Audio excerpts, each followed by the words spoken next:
Hello friends, हम class 12 biology chapter first reproduction in organism इसमें NEET के लिए एमसीक्यू सोल्व कर रहे हैं। क्वेश्चन नंबर 80 तक हम पिछले वीडियो में कर चुके हैं। आज हम आगे क्वेश्चन सोल्व करेंगे। क्वेश्चन नंबर 81 है, fertilization can not occur in absence of surface water in. यहाँ पर हमें 3 स्पीसीज दी गई हैं, तो इन तीनों स्पीसीज में से हमें बताना है कौन सी स्पीसीज में वाटर की अब्सेंस में फर्टिलाइजेशन नहीं हो सकता। तो इसका करेक्ट आंसर है डी, ऑल ऑफ दीज। यानी चाहे फ्यूकस हो, चाहे फ्यूनेरिया हो, चाहे मार्सिलिया हो, इन तीनों ही स्पीसीज में अगर वाटर अब्सेंट है तो फर्टिलाइजेशन नहीं हो पाएगा। फ्यूकस, फ्यूनेरिया और मार्सिलिया में फर्टिलाइजेशन होने के लिए वाटर का होना जरूरी है, जिससे कि जो मेल गैमेट है वो वाटर में स्विम कर सके और फीमेल गैमेट के साथ पास पहुंच सके और फर्टिलाइजेशन हो सके। तो इसका आंसर है हमारे पास all of this, D is the answer. Question number 82, Spirogyra is a sexually reproducing alga in which vegetative thallus is haploid in Spirogyra meiosis। Spirogyra क्या है? एक सेक्सुअली रिप्रोड्यूसिंग एल्गा है जिसमें जो वेजिटेटिव थैलस होता है वो उसका हैप्लॉइड होता है। तो स्पायरोगायरा में जो मियोसिस है इट नेवर अकर्स। क्या स्पायरोगायरा में मियोसिस कभी भी नहीं होता? ऐसा नहीं है, उसमें मियोसिस होता है। Occurs at time of gamete production. क्या स्पायरोगायरा में मियोसिस गैमेट प्रोडक्शन के टाइम पे होता है? नहीं। Occurs after fertilization. क्या स्पायरोगायरा में जो मियोसिस है वो फर्टिलाइजेशन के बाद होता है? बिल्कुल सही। स्पायरोगायरा में जो मियोसिस होगा इट अकर्स आफ्टर फर्टिलाइजेशन। तो 82 का C is the answer. Number 83, match the column first with column second and select the correct option. इसमें हमें कॉलम फर्स्ट को कॉलम सेकंड से मैच करना है और यहाँ से जो करेक्ट ऑप्शन है इन चार ऑप्शन में से उसको सेलेक्ट करना है। पहले देखिए एक्सटर्नल फर्टिलाइजेशन। इन चारों ऑप्शन में अगर हम देखें एक्सटर्नल फर्टिलाइजेशन होगा यहाँ पर फ्रॉग्स और फिशेज में। किस में होगा? फ्रॉग्स एंड फिशेज में। तो पी का थर्ड इसमें भी नहीं है, इसमें भी नहीं है, तो ये दोनों ऑप्शन कट हो गए। इंटरनल फर्टिलाइजेशन होगा बर्ड्स और मैमल्स में, तो क्यू का फोर्थ दोनों में है। बाइसेक्सुअल बाइसेक्सुअल होता है अर्थवॉर्म, तो आर का फर्स्ट इसमें नहीं है, तो ये ऑप्शन भी कट हो गया। बाकी बचा यूनिसेक्सुअल होता है ऑर्गेनिज्म कॉकरोच, तो एस का सेकंड। तो पी का थर्ड, क्यू का फोर्थ, आर का फर्स्ट, एस का सेकंड, तो 83 का D is the correct answer. Question number 84, zygote of an organism developed after syngamy undergoes meiosis to form haploid spores. किसी ऑर्गेनिज्म का जो जाइगोट है वो सिंगेमी के बाद डेवलप हुआ और डेवलप होने के बाद इस जाइगोट में मियोसिस हुआ, जिससे कि ये जाइगोट किस में कन्वर्ट हो गया? ये जाइगोट हैप्लॉइड स्पोर्स में कन्वर्ट हो गया। विच divide mitotically and form the gametophyte. उसके बाद जो ये हैप्लॉइड स्पोर्स हैं इनमें माइटोसिस डिवीजन हुआ, जिससे क्या बना? गैमेटोफाइट बना। अब जब स्पोर्स जो ये स्पोर्स कैसे हैं? हैप्लॉइड। और इन हैप्लॉइड स्पोर्स में माइटोसिस डिवीजन हो रहा है, तो ये गैमेटोफाइट भी कैसा बनेगा? ये गैमेटोफाइट भी हैप्लॉइड ही बनेगा, क्योंकि जो माइटोटिक डिवीजन होता है ये इक्वेशनल डिवीजन होता है। यानी जैसे स्पोर्स होंगे ऐसा ही गैमेटोफाइट बनेगा। स्पोर्स हैप्लॉइड है तो गैमेटोफाइट भी यहाँ पर हैप्लॉइड ही होगा। The organism must have life cycle. अब जब यहाँ पर हैप्लॉइड गैमेटोफाइट बन रहा है तो ये जो ऑर्गेनिज्म है इसमें किस प्रकार की लाइफ साइकिल होगी वो हमें बताना है। तो आपको पता है यहाँ पर गैमेटोफाइट कैसा है? हैप्लॉइड। और जो हैप्लॉइड गैमेटोफाइट स्टेज होती है वो डोमिनेंट स्टेज होगी किस लाइफ साइकिल की? हैप्लॉन्टिक लाइफ साइकिल की। तो यहाँ पर इसका करेक्ट आंसर होगा ए, 84 का A is the answer. The organism must have haplontic life cycle. सबसे पहले जाइगोट डिप्लॉइड है, जाइगोट में मियोसिस हुआ, हैप्लॉइड स्पोर्स बने, हैप्लॉइड स्पोर्स में माइटोटिक डिवीजन हुआ, हैप्लॉइड गैमेटोफाइट बना। यानी इससे हमें पता लग गया इस ऑर्गेनिज्म की जो डोमिनेंट स्टेज है वो हैप्लॉइड गैमेटोफाइट है। और अगर डोमिनेंट स्टेज हैप्लॉइड गैमेटोफाइट होता है तो लाइफ साइकिल कौन सी होगी? Haplontic life cycle. तो 84 का A is the answer. Question number 85 है, read the following statement and select the correct option. ये दो स्टेटमेंट दिए गए हैं, इनको पढ़ना है और यहाँ से करेक्ट ऑप्शन को हमें सेलेक्ट करना है। तो पहला स्टेटमेंट है, zygote is the vital link between two generation. दो जनरेशन के बीच में जो जाइगोट है एक वाइटल लिंक है, बिल्कुल सही है, क्योंकि क्या होता है, मेल और फीमेल गैमेट क्या होते हैं, आपस में फ्यूज करते हैं और जाइगोट बनता है। और इस जाइगोट से फिर क्या होगा, इस जाइगोट से जो आगे की न्यू जनरेशन है वो बनती है। ये जाइगोट किससे बनता है, पुरानी जनरेशन से, ओल्ड जनरेशन से। उसके बाद जब जाइगोट बन गया, जाइगोट से क्या डेवलप होगी, नई जनरेशन डेवलप होगी। तो दो जनरेशन के बीच में जाइगोट एक वाइटल लिंक है, बिल्कुल सही स्टेटमेंट है। दूसरा statement, zygote is formed due to fusion of two haploid gamete. जब दो हैप्लॉइड गैमेट आपस में फ्यूज करते हैं तो उससे जाइगोट बनता है, बिल्कुल ये प्रोसेस फर्टिलाइजेशन कहलाता है। तो दोनों ही स्टेटमेंट करेक्ट हैं, both statement first and second are correct. 85 का A is the answer. Question number 86, life begin in all sexually reproducing organism as a. सभी सेक्सुअली रिप्रोड्यूसिंग ऑर्गेनिज्म में लाइफ कैसे बिगिन होती है, सबसे पहले क्या बनता है, सिंगल सेल्ड जाइगोट बनता है। सबसे पहले क्या बनेगा, सिंगल सेल्ड जाइगोट। तो 86 का ए इज द आंसर। इससे ही क्या होती है, लाइफ स्टार्ट होती है। Question number 87, read the following statement about embryogenesis and select the incorrect option. ये चार ऑप्शन दिए गए हैं एम्ब्रियोजेनेसिस के बारे में। यानी एम्ब्रियोजेनेसिस में क्या होता है, जाइगोट से एम्ब्रियो जब बनता है उसका डेवलपमेंट होता है, ये प्रोसेस कहलाता है एम्ब्रियोजेनेसिस। तो इसके बारे में स्टेटमेंट दिए गए हैं। तो इन स्टेटमेंट में से मैं इनकरेक्ट स्टेटमेंट को, यानी गलत स्टेटमेंट को क्या करना है, सिलेक्ट करना है। तो पहला देखिए, it is the process of development of embryo from zygote. Zygote से जब एम्ब्रियो का डेवलपमेंट होता है ये प्रोसेस कहलाता है एम्ब्रियोजेनेसिस, बिल्कुल सही स्टेटमेंट है। During this process zygote undergo cell division and cell differentiation. Embryogenesis के दौरान जाइगोट में क्या होता है, सेल डिवीजन होता है और सेल का डिफरेंशिएशन होता है, बिल्कुल सही। तीसरा देखिए, cell division decrease the number of cell in developing embryo. Cell division क्या करता है, डेवलपिंग एम्ब्रियो में नंबर ऑफ सेल को डिक्रीज करता है, बिल्कुल गलत है। सेल अगर डिवाइड होगी तो नंबर ऑफ सेल क्या बढ़ेगी, नंबर ऑफ सेल इंक्रीज होगी। क्या होगी, इंक्रीज, ना कि डिक्रीज। तो ये हमारा रॉन्ग स्टेटमेंट है और इनकरेक्ट स्टेटमेंट ही हमारा आंसर है। तो 87 का सी हमारा आंसर है। बाकी एक और स्टेटमेंट पढ़ लेते हैं। Cell differentiation help group of cell to undergo certain modification to form specialized tissue and organs.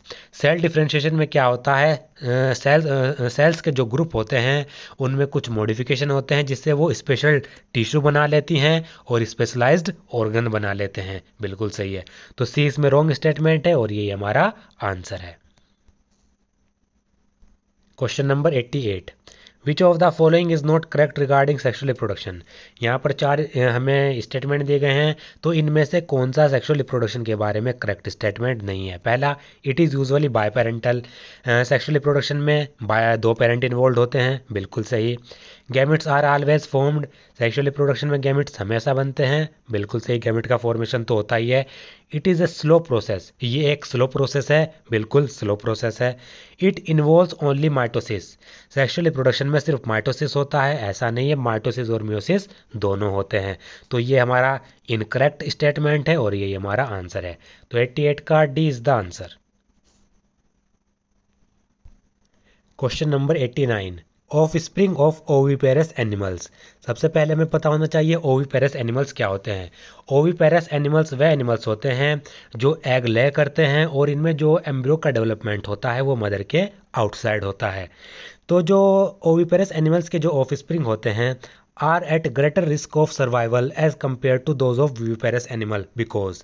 और अब इसमें विविपेरस एनिमल्स आया। विविपेरस एनिमल्स वह एनिमल्स होते हैं जिनमें एम्ब्रियो का डेवलपमेंट मदर के इनसाइड होता है। तो इसमें पूछा गया है ओविपेरस एनिमल के जो ऑफ स्प्रिंग होते हैं उनमें जो सर्वाइवल का जो रिस्क होता है वो ज़्यादा होता है विविपेरस एनिमल्स के मुकाबले। ऐसा क्यों? ऐसा इसलिए होता है क्योंकि जो ओविपेरस एनिमल्स हैं ये एग ले करते हैं और जो ये इसमें एम्ब्रियो का डेवलपमेंट होता है वो मदर के आउटसाइड होता है, जिससे उनको प्रॉपर केयर नहीं मिल पाती और प्रॉपर प्रोटेक्शन नहीं मिल पाती। इसलिए उनमें जो सर्वाइवल का रिस्क होता है वो ज़्यादा होता है। Because proper embryonic care and protection is absent, क्योंकि ओविपेरस एनिमल्स में प्रॉपर एम्ब्रियोनिक केयर और प्रॉपर प्रोटेक्शन अब्सेंट होती है, बिल्कुल सही, यही हमारा आंसर है। बाकी पढ़ लेते हैं। Embryo does not develop completely, ऐसा नहीं है, ओविपेरस एनिमल्स में भी एम्ब्रियो कम्प्लीटली डेवलप होते हैं। Progenies are of smaller size, ऐसा भी नहीं है, स्मॉलर भी होती हैं और लार्जर भी होती हैं। Genetic variation do not occur, oviparous animals में भी जेनेटिक वेरिएशंस होता है। तो इसका आंसर है ए, उन्हें प्रॉपर एम्ब्रियोनिक केयर और प्रॉपर प्रोटेक्शन नहीं मिल पाती। Question number 90, which of the following statement is not correct regarding oviparous animals. इन चारों स्टेटमेंट में से ओविपेरस एनिमल्स के बारे में कौन सा स्टेटमेंट सही नहीं है, ये हमें बताना है। फीमेल्स ले फर्टिलाइज या unfertilize egg at a safe place, oviparous animals में जो फीमेल्स होती हैं वो फर्टिलाइज्ड या फिर अनफर्टिलाइज्ड एग्स को ले करती हैं सेफ प्लेस पे, करेक्ट स्टेटमेंट है। Development of zygote takes place outside the females body, oviparous animals में जाइगोट का डेवलपमेंट फीमेल बॉडी के आउटसाइड होता है, बिल्कुल सही। Example of oviparous animals are all birds, most reptile and egg laying mammals, oviparous animals के example हैं birds हो गई, रेप्टाइल्स हो गए ज़्यादातर, और एग लेग मैमल्स, बिल्कुल सही है, ये सभी ओविपेरस होते हैं। कुछ मैमल्स जो एग ले करते हैं वो भी ओविपेरस एनिमल्स में ही आते हैं, नन ऑफ दीज। तो इसमें आप देख सकते हैं ये भी करेक्ट है, ये भी करेक्ट है, ये भी करेक्ट है, तो none of these is incorrect. तो इनकरेक्ट स्टेटमेंट हमें इसमें से फाइंड करना था, तो कोई भी इसमें इनकरेक्ट नहीं है, तो none of this is the answer, 90 का D is the answer. Question number 91, deposition of calcious shell around zygote occurs in, zygote के ऊपर कैल्शियस शेल का जो डिपोजिशन होता है वो किस में होता है, ये होता है ओविपेरस एनिमल्स में, क्योंकि ओविपेरस एनिमल्स में फीमेल क्या करती है, एग को ले करती हैं, तो उनकी प्रोटेक्शन के लिए क्या होता है, उनके ऊपर एक हार्ड कैल्शियस शेल डिपॉजिट हो जाती है प्रोटेक्शन के लिए। तो ये किस में होता है, ये होता है ओविपेरस में। और इनमें से अगर हम देखें बर्ड्स और रेप्टाइल्स, इनमें क्या है, ओविपेरस है। तो 91 का ए इज द आंसर। बाकी इसमें मैमल्स क्या आ गए, विविपेरस आ गए, इसमें भी मैमल्स विविपेरस आ गए, तो इसका आंसर है बर्ड्स और रेप्टाइल्स, ये दोनों ही ओविपेरस होते हैं। तो 91 का A is the answer.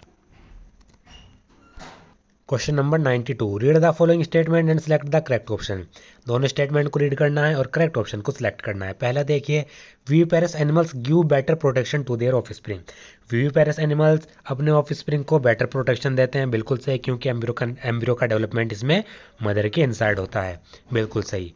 In viviparous animals young ones after attaining a certain age of growth are delivered out of the body of the female organism, viviparous animals में जो young ones होते हैं जब वो एक ग्रोथ की एक certain stage को अटेन कर लेते हैं तो उनको फीमेल ऑर्गेनिज्म की बॉडी से बाहर डिलीवर कर दिया जाता है, बिल्कुल सही है। तो दोनों स्टेटमेंट करेक्ट हैं, तो A is the answer. Question number 93, select the option which shows viviparous animals only, इन चारों ऑप्शन में से कौन सा विविपेरस एनिमल्स का पेयर है वो हमें सेलेक्ट करना है। तो सबसे पहले देखिए लिजार्ड, लिजार्ड क्या होती है, रेप्टाइल्स, और रेप्टाइल्स कैसे होते हैं, रेप्टाइल्स विविपेरस भी है, ओविपेरस भी होते हैं और विविपेरस भी। तो लिजार्ड इसमें क्या हो गई, लिजार्ड इसमें विविपेरस है, ये आपको याद रखना, लिजार्ड विविपेरस होती है। बात करते हैं टर्टल्स की, टर्टल्स होते हैं ओविपेरस, तो ये तो करेक्ट नहीं है क्योंकि इसमें एक विविपेरस एक ओविपेरस, तो ये तो कट हो गया। प्लेटिपस की अगर हम बात करें, प्लेटिपस होता है ओविपेरस, और क्रोकोडाइल्स की अगर हम बात करें, क्रोकोडाइल भी होता है ओविपेरस, तो ये भी ऑप्शन कट हो गया। बाकी बात करें काओ, काओ होती है विविपेरस और क्रोकोडाइल होता है ओविपेरस, ये भी कट हो गया। व्हेल, व्हेल भी विविपेरस और माउस भी विविपेरस, तो ये दोनों ही विविपेरस हैं, तो डी हमारा आंसर है, 93 का D is the answer. Question number 94, which of the following animals give birth to young ones, इनमें से कौन से एनिमल्स यंग वंस को जन्म देते हैं, बर्थ देते हैं, तो वो होते हैं विविपेरस। तो इनमें से मैं बताना है कौन सा विविपेरस है। तो पहला है ऑर्थिनोराइंकस, ऑर्थिनोराइंकस होता है प्लेटिपस, ये क्या है, प्लेटिपस का नाम है, तो प्लेटिपस होता है ओविपेरस। और अगर हम इसमें बात करें एकिडना, एकिडना होता है स्पाइनी एंटिएटर, और स्पाइनी एंटिएटर होता है ओविपेरस, तो ये दोनों ही ओविपेरस हैं, तो ये तो नहीं है। बाकी बात करते हैं मैक्रोपस, मैक्रोपस किसे कहते हैं, मैक्रोपस कहते हैं कंगारू को, और कंगारू जो होता है ये आपको याद रखना है, और जो कंगारू होता है ये होता है विविपेरस। तो कंगारू क्या है, विविपेरस। टेरोपस, टेरोपस कहते हैं लार्ज फ्लाइंग फॉक्स को, टेरोपस किसे कहेंगे, फ्लाइंग फॉक्स को, ये भी विविपेरस होती है, तो ये दोनों ही विविपेरस। बी है विविपेरस। बाकी बात करें बेलेनोप्टेरा, बेलेनोप्टेरा कहते हैं ब्लू व्हेल को, ये भी विविपेरस होती है। और होमोसैपियंस ह्यूमन बींग्स ये भी विविपेरस होते हैं। तो बी, ये दोनों भी विविपेरस और ये दोनों भी विविपेरस। तो इसका आंसर है बोथ बी एंड सी। 94 का D is the answer. Question number 95, viviparity is found in, इनमें से कौन सा एनिमल विविपेरस है ये हमें बताना है। तो इसमें से बैट्स, लिजार्ड्स, फ्रॉग्स और बर्ड्स, इनमें से जो बैट्स होते हैं वो विविपेरस हैं। तो 95 का ए इज द आंसर। ये जो लिजार्ड हैं ये ओविपेरस होते हैं। लिजार्ड क्या होते हैं? ओविपेरस। ये जो मैंने क्वेश्चन बताया था 93 क्वेश्चन, इसमें लिजार्ड में को मैंने विविपेरस यहाँ पर बता दिया था। तो लिजार्ड जो रेप्टाइल्स होते हैं ये ओविपेरस होते हैं, ये आप यहाँ पर भी करेक्ट कर लीजिए। लिजार्ड भी इसमें ओविपेरस और जो टर्टल है वो भी ओविपेरस। तो 95 का इसमें आंसर है ए। 95 का A is the answer, bats. Question number 96, in these animals, the female retain the eggs inside its body after fertilization and allows the development of embryo inside the body without providing extra nourishment to the developing embryo as the placenta is absent. ये जो animals है जिनके बारे में हम बात कर रहे हैं, इसमें क्या होता है, फर्टिलाइजेशन के बाद जो फीमेल हैं वो अपनी बॉडी में एग्स को रिटेन कर लेती हैं। और क्या होता है, फीमेल की बॉडी में एम्ब्रियो का जो है डेवलपमेंट होता है। और इस एम्ब्रियो के डेवलपमेंट के दौरान इसमें कोई भी एक्स्ट्रा नरिशमेंट जो फीमेल है वो एम्ब्रियो को प्रोवाइड नहीं करा पाती। ऐसा इसलिए होता है क्योंकि इन ऑर्गेनिज्म में जो प्लासेंटा होता है वो अब्सेंट होता है, जिसके कारण एक्स्ट्रा नरिशमेंट उसको एम्ब्रियो को नहीं मिल पाता। तो ऐसे एनिमल जिनमें प्लासेंटा अब्सेंट होता है वो उन एनिमल्स को हम क्या कहते हैं? उन एनिमल्स को हम कहते हैं ओवोविविपेरस एनिमल्स। ये जो डेफिनेशन दी गई है किसकी दी गई है? ये दी गई है ओवोविविपेरस एनिमल्स की। तो 96 का C is the answer. Question number 97, in which of the following plant sepals do not fall off after fertilization and remain attached to the fruit? इनमें से कौन से प्लांट में जो सेपल्स होते हैं वो फर्टिलाइजेशन के बाद भी नीचे नहीं गिरते, यानी फ्लावर से नीचे नहीं गिरते सेपल्स, वो किससे? वो फ्रूट से अटैच रहते हैं। तो फर्टिलाइजेशन के बाद जो सेपल्स होते हैं वो किस में? वो ब्रिंजल में और टोमेटो में। वो क्या होते हैं, फर्टिलाइजेशन के बाद वो नीचे नहीं गिरते बल्कि फ्रूट से अटैच रहते हैं। किस में? ब्रिंजल में और टोमेटो में। तो ब्रिंजल यहां पर दिया गया है, तो ब्रिंजल इसका आंसर है। 97 का A is the answer. Question number 98, which of the labelled part is in the transfer section of tomato fruit is are diploid? यहाँ पर टोमेटो फ्रूट का एक ट्रांसफर सेक्शन दिया गया है। तो इनमें से जो ये दो पार्ट दिए गए हैं इनमें से कौन सा डिप्लॉयड है ये हमें बताना है। तो यहाँ पर एक्स देखें, एक्स क्या है? एक्स है यहाँ पर सीड, एक्स यहाँ पर सीड है। और वाई देखें, वाई क्या है? वाई है यहाँ पर पेरिकार्प। क्या? पेरिकार्प, जिसको हम फ्रूट की वॉल भी कहते हैं। तो यहाँ पर अगर हम देखें, यहाँ पर सीड भी डिप्लॉयड होती है और पेरिकार्प भी डिप्लॉयड ही होती है 2n। तो एक्स भी डिप्लॉयड और वाई भी डिप्लॉयड, तो बोथ एक्स एंड वाई। तो 98 का सी इज द आंसर, ये दोनों ही डिप्लॉयड हैं। Question number 99, refer to the transfer section of ovary of mustard plant. Mustard plant की यहाँ पर ओवरी का एक ट्रांसफर सेक्शन दिया गया है। तो इसमें से हमें एक्स और वाई को आइडेंटिफाई करना है। तो एक्स यहाँ पर अगर हम देखें, एक्स क्या है? एक्स है सीड, ये सीड है। और वाई क्या है? ये वाई है यहाँ पर पेरिकार्प, जिसको फ्रूट की वॉल भी कहते हैं। तो वाई क्या है? पेरिकार्प। एक्स सीड यहाँ पर दी गई है और वाई पेरिकार्प इसमें दिया गया है। इसमें y को लोक्यूल दिया गया तो ये इसलिए नहीं है। तो एक्स सीड वाई पेरिकार्प, तो सी इज द आंसर। 99 का C is the correct answer. Question number 100, the wall of the ovary forms. Ovary की जो वॉल होती है वो क्या बना लेती है? वो पेरिकार्प बना लेती है। तो 100 का ए इज द आंसर। तो दोस्तों अगर आपको ये जो PDF चाहिए जिसमें आंसर की भी होगी और इसके सॉल्यूशन भी दिए गए होंगे, तो इस वीडियो के डिस्क्रिप्शन बॉक्स में एक टेलीग्राम चैनल का एक लिंक दिया हुआ है, उस लिंक को आप ज्वाइन करें, जहां पर आपको ये जो है वीडियो, ये जो PDF है विद आंसर की एंड विद सॉल्यूशन मिल जाएगी। उस टेलीग्राम चैनल को आप ज्वाइन करें, साथ साथ मेरे चैनल को सब्सक्राइब कर लें और इस वीडियो को शेयर भी ज़रूर कर दें।